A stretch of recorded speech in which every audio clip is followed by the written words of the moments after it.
Hey folks, I'm Joe Wetzel, the owner of Inkwell Ideas, and I was asked to do a video explaining all this Dungeon Morph stuff. So I've got all of it in front of me here. Some of it's off camera, but we'll be moving it back into camera as we talk about it. I'm going to start at the beginning.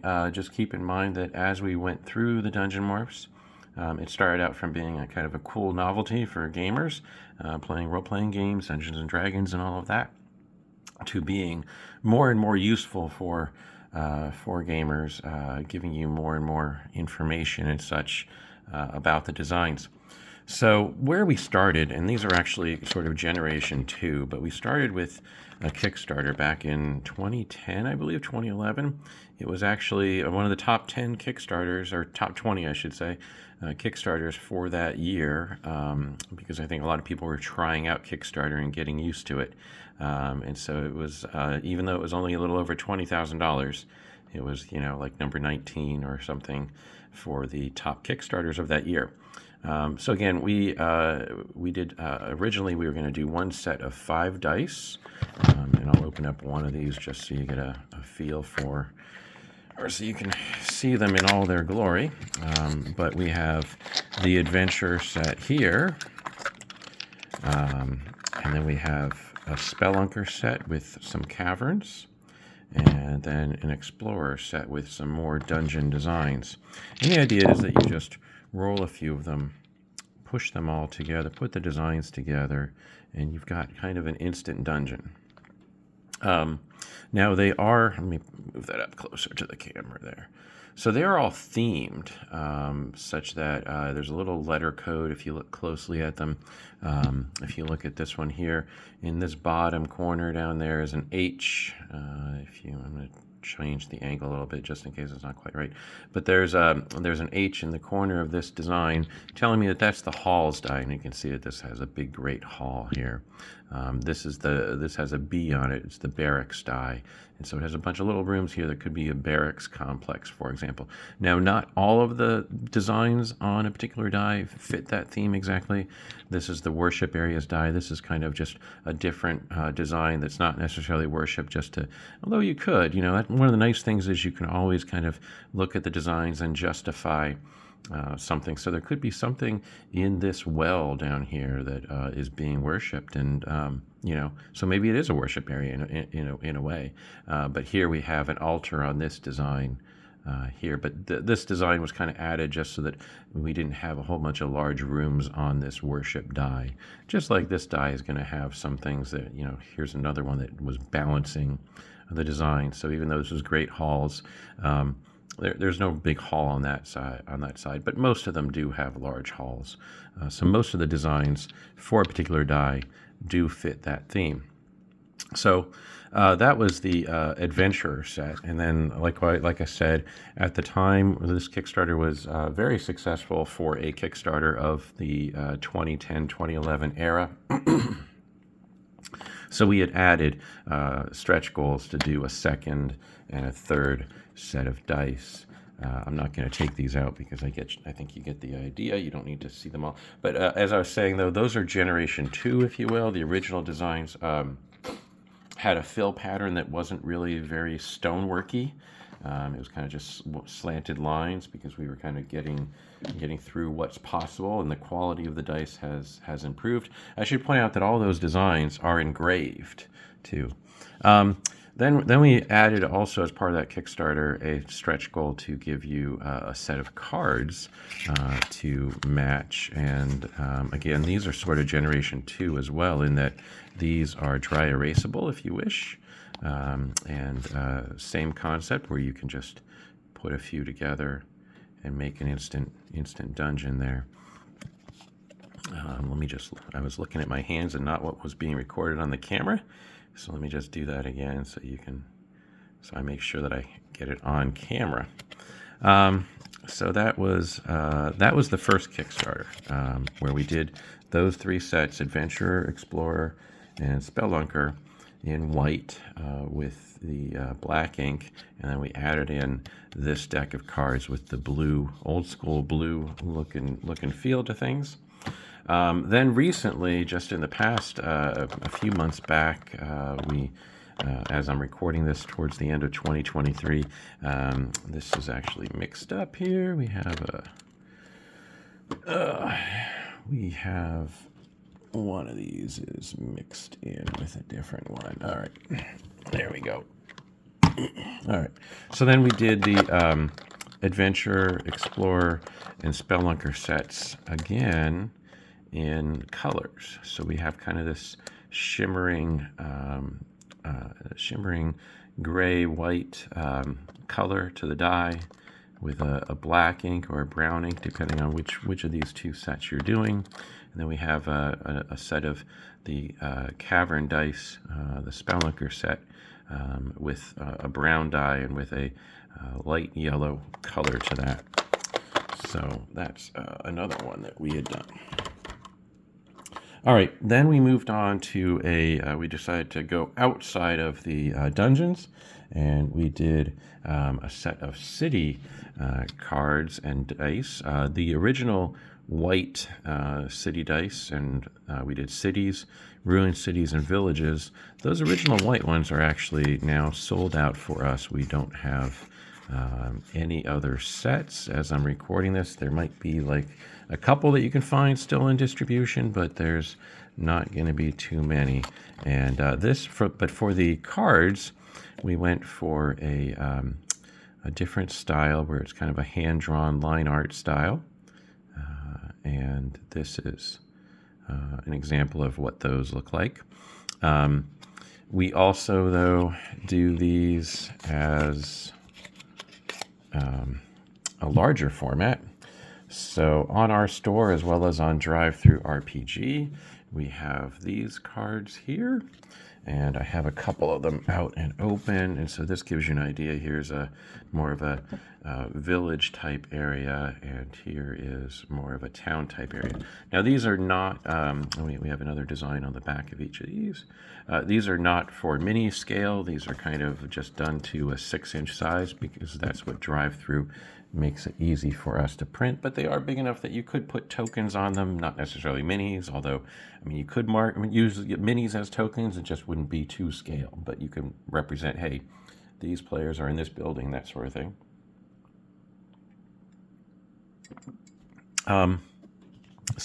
But we do have those designs as dice sets here. So we have cities and villages and the ruined cities. The ruined cities are actually the same designs as the city designs, but ruined. So there's different areas of damage to each of the dice, to each of the designs on the dice. And again, they're all fully engraved, so they won't wear unless you use your dice for, every day for years. And then maybe on the corners they'll start wearing a little bit. But yeah, so they're fully engraved designs, so they should be pretty durable. I should also point out that we've got that we had a number of. This started out as something that I believe that Dice and Logos was doing, these 10 by 10 gridded. Well, not necessarily that he put a grid on them, but they were at least mentally. You had a 10 by 10 grid, and you had 2 openings on each side of the dice. And as you saw, let me pull some of these back out, but you have 2 openings on each side of each die, so you can kind of connect them all together and make a never-ending dungeon, a random dungeon, whatever the case might be. So after we did the Kickstarter for the cities, villages, and ruined cities, and again, all these are a couple years apart, we then did a Kickstarter to do some more dungeons and caverns sets. And so that's what these are here. We have 2 dungeon sets and then a cavern set in white with black and white ink. I'm sorry, with black ink, I should say, on a white die. Yeah, so as I was saying, Dice and Logos was doing these designs, though, just on his blog, and several other bloggers were joining in with him on that, and so I was one of them for Inkwell Ideas. Some of these are a little tough to open here. Oh, I cracked that cardboard. Well, you can see why we upgraded the packaging for the next generation. But anyway, so we've got, these are 6 dice each, whereas the other sets that I had shown you were 5 dice. When we kickstarted these, we had a stretch goal to add some extra add some extra dice to each set. So we could have something like this. So with the caverns, these in particular have just a symbol on them because we were going through and running out of letters, to be honest. But here you've got a little symbol of a percent sign. So this is the percent sign die. So that for the caverns, it didn't really matter. It's kind of hard to have a thematic die for all the designs on a die. It's kind of hard to have one theme for all the designs on a die. So we just went with symbol codes for those, but that gives you an idea of what these are. And then likewise, we did the dungeon designs in these other two sets. So Voyager and Trailblazer are your dungeon sets, and Delver was is the cavern set for that. Now, we likewise did in that Kickstarter a card deck, and this is back to the blue style of artwork, and has all the designs on those 6 dice. So it's a little bit of a thicker box because you've got some more designs in that. And then likewise, recently we reissued all of the designs. And let me find the right other one. I kind of did mix some of these up. We got, yeah, here it is. Okay. So this is that cavern set done in a brown die with a light yellow color. This is a slightly different brown die. Part of the reason for us to go to colors was to kind of differentiate the set. So we have 2 different color browns, same color ink, but they're pretty easy to tell which one is which for all of our cavern sets there. And then in that, like I said, we have the Delver set is your the cavern set, and then you've got Voyager and Trailblazer as your 2 dungeon sets. I will note that in the Voyager set, there is one random other dungeon die, which could be from the Voyager set or from any of the other dungeon sets, possibly from the cavern sets, but I think we stuck to adding a random die from a dungeon set. And that was because we didn't hit all of our stretch goals on that Kickstarter. We hit, kind of 2 of the 3 to add a bonus die to the Trailblazer set, to the Delver set, but not to the Voyager set. So to kind of keep all things equal, we did throw in a random die, however, as a kind of a bonus. So those are those 3 sets. Then with that particular set, though, we also added something new. So as I said in the beginning of the video, with these sets, with each Kickstarter, we kind of innovated and added something interesting and new to it. And so, I got a little bit of glare going on there, but I think the lighting helps for the most part. So I'm just going to tilt that. So we have this book of modular encounters. So this gives you a page, or maybe even a page and a half, of ideas for each of the designs in those 3 sets, Delver, Voyager, and Trailblazer. And this is subtitled here up at the top, Delver, Trailblazer, and Voyager Edition. And so you can have we have a concept for what might be going on in this die, in this design, in this section of the dungeon.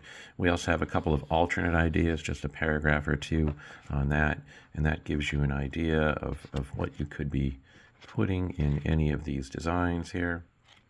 And so that was something that was a lot of fun to do and kind of really improved the usability of the designs. If you're not a total improv DM where you can just wing it right from the get-go with just being given a map, then having this book really helps with giving you kind of the backbone of an adventure idea for each of the designs. Okay, then we get into the most recent Kickstarter that we did last year. As I'm recording this again, it's towards the end of 2023. This Kickstarter was in 2022. We didn't deliver until May of 2023 because the complexity was pretty large. We reissued all of the dice, all the white dice, in the in color, as you've been seeing. And then we did 3 new sets of dice only in color.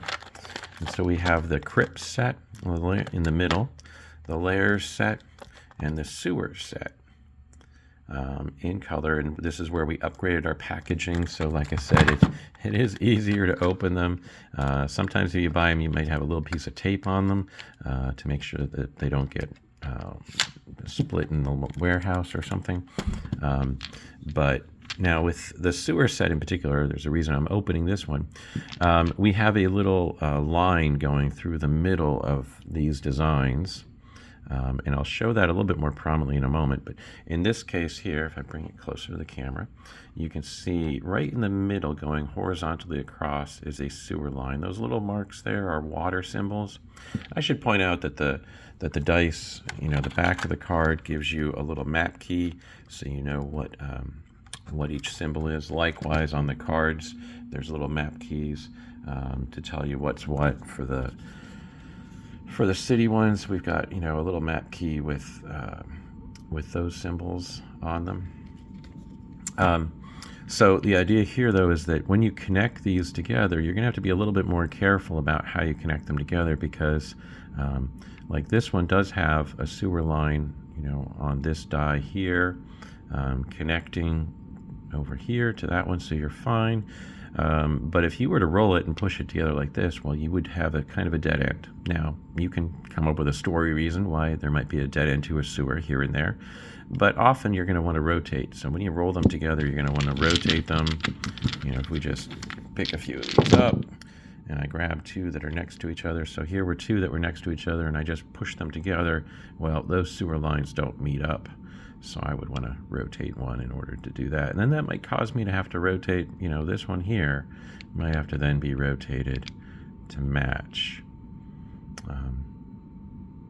So that's a little bit of an extra shtick to the sewer set in particular.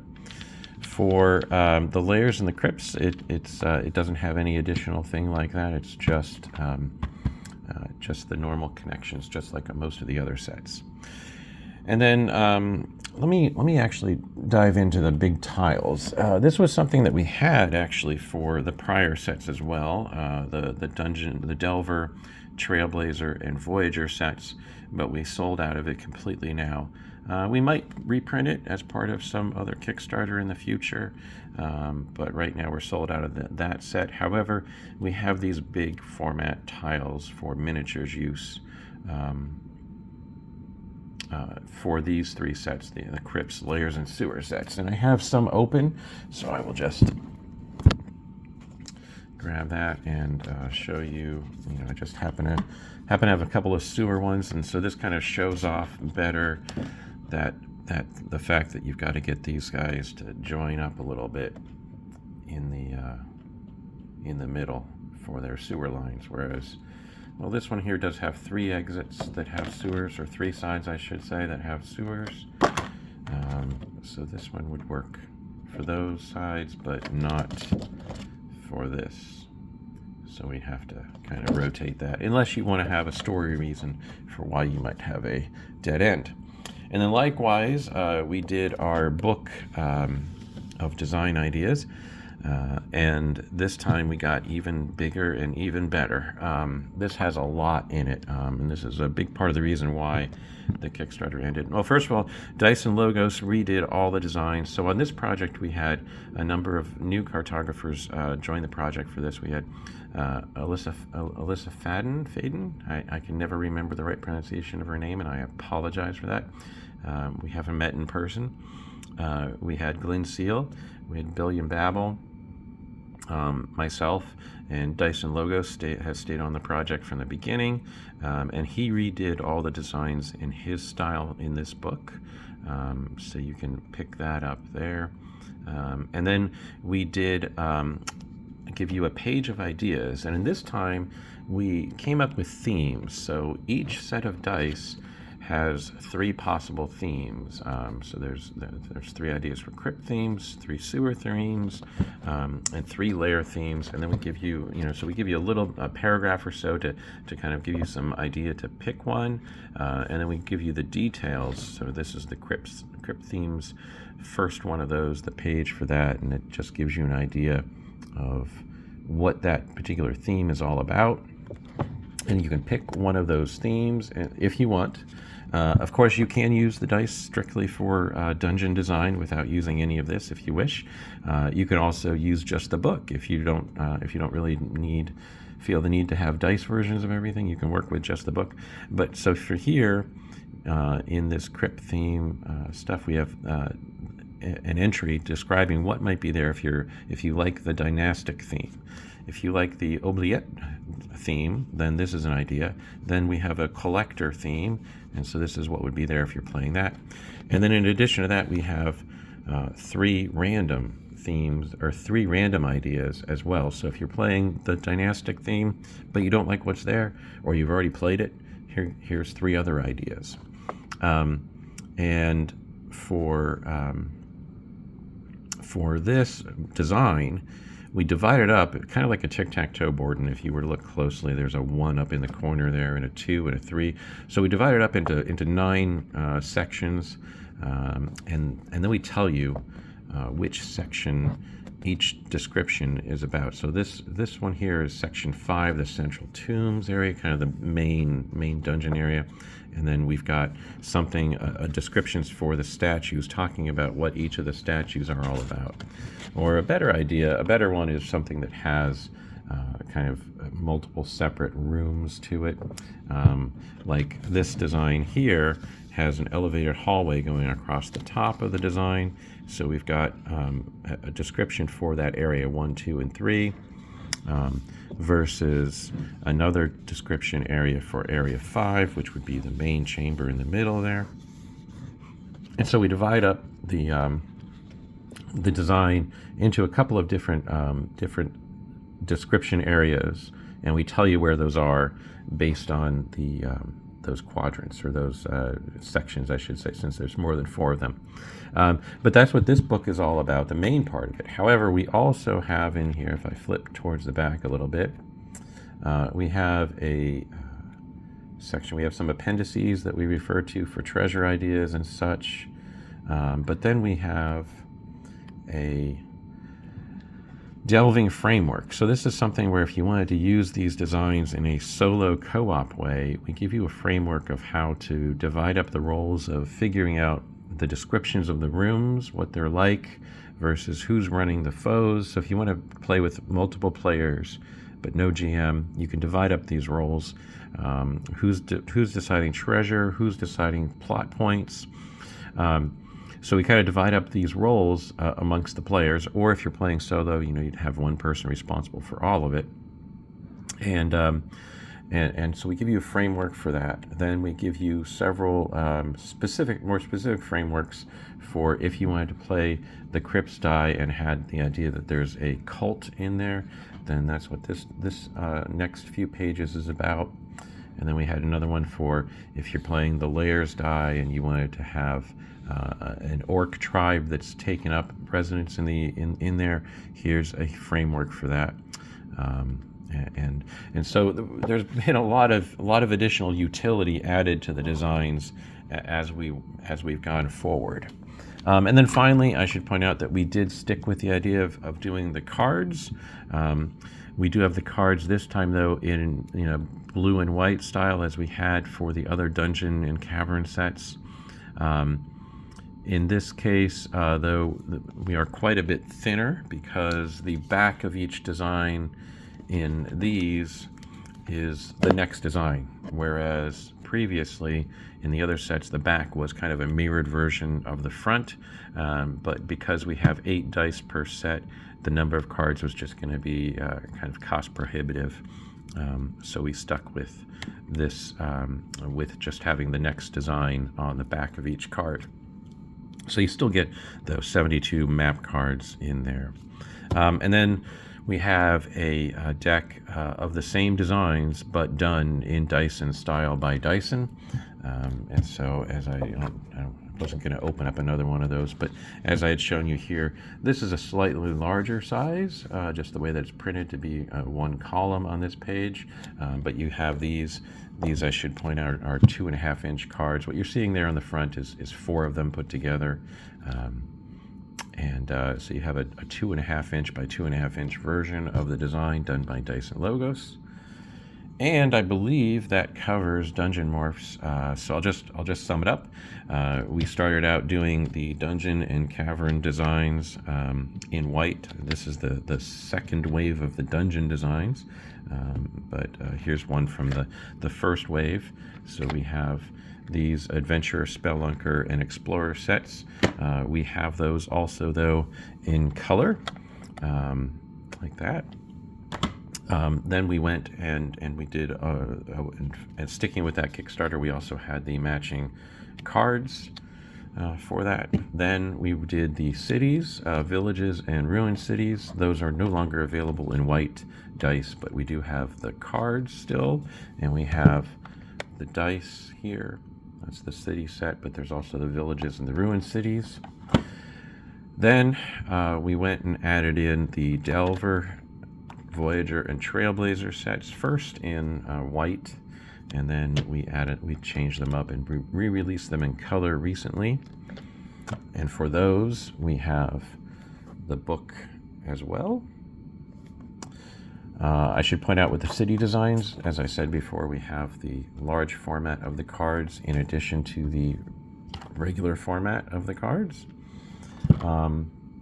Then with the newest sets, with the sewers, layers, and crypts, we only have them in color, but these are what they look like. And then we did the matching cards in either a blue and white style, kind of old school blue is what we call it, as well as by Dice and Logos in his style. And then we have the book of descriptions,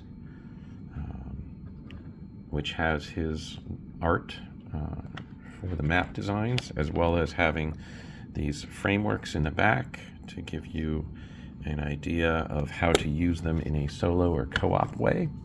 And then we did the big format tiles, which again, in the case of sewers, you have to kind of potentially rotate the designs a bit to get them all to match up.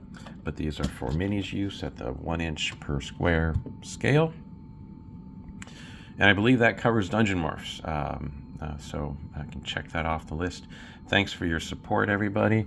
I really hope that we're making game tools that you find useful for your games. Thanks so much. Bye.